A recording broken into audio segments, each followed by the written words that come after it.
নমস্কার বন্ধুরা, আজকে আমি এই কাঁচা কচু বাটা দেখাবো। কিভাবে কি বাটি, কিভাবে কি করি দেখেন। এই কচুটা কত সুন্দর কচু, এই কাঁচা কচু একটুও গাল চুলকাবে না, এতে এক থালা ভাত নিমিশেই খাওয়া যাবে। আমি এখন বাটবো, আপনারা দেখতে থাকেন। আমি প্রথমে এই কচুটা কেটে ধুয়ে ভালো করে ঘষে কুড়িয়ে নেব। এই যে কচুটা আমি কেটে ধুয়ে নিয়েছি, এবার এই কচুটা আমি এতে একটু কুড়িয়ে নেব, এভাবে কুড়িয়ে নেব। এই যে এভাবে আমি আস্তে আস্তে সব কচুগুলো কুড়িয়ে নেব। আমি এই যে কুড়িয়ে নিয়েছি, এবার একটু আমি বেটে নেব। আমি এই কচুটা একটু ভালো করে বেটে নেব।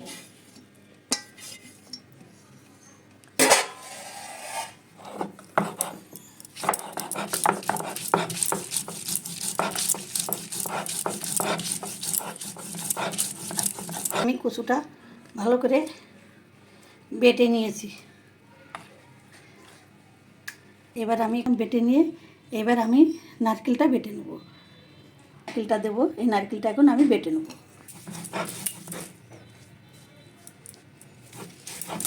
এই যে নারকেলটা বেটে নিয়েছি,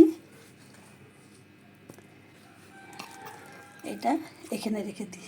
এই নারকেল, এই এবার একটু সরিষা বেটে নেব। এই যে সাদা সরিষা, কালো সরিষা আর একটু লবণ দিয়েছি, আর একটা কাঁচা লঙ্কা দিয়েছি, এটা আমি বেটে নেব।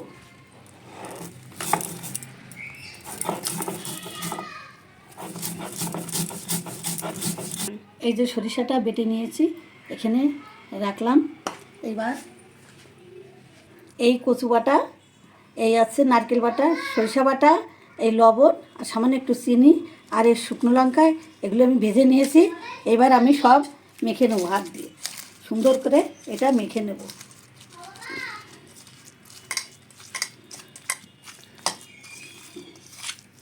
একটু সরিষার তেল দিয়ে দেবো। এই সরিষার তেল দিয়ে আমি মেখে নেব। এইভাবে মেখে গরম গরম ভাতের সঙ্গে, আর কিছুই লাগবে না, এইভাবে বাড়িতে করে খেয়ে দেখবেন। এই যে কত সুন্দর লাগে এই কচু বাটা, একটুও হাত চুলকবে না, গাল চুলকবে না, করে খেয়ে কমেন্টস করবেন।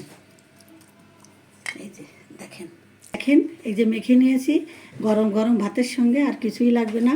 আপনারা এইভাবে বাড়িতে করে খেয়ে অবশ্যই কমেন্টস করবেন। রেসিপিটা ভালো লাগলে কমেন্টস করবেন। আজকের রেসিপি এই পর্যন্তই।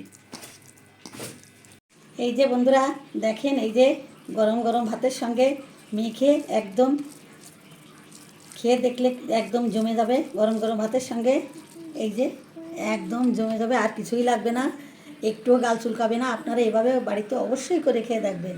ভালো লাগলে কমেন্টস করবেন। কত সুন্দর গরম ভাতের সঙ্গে জমে যাবে।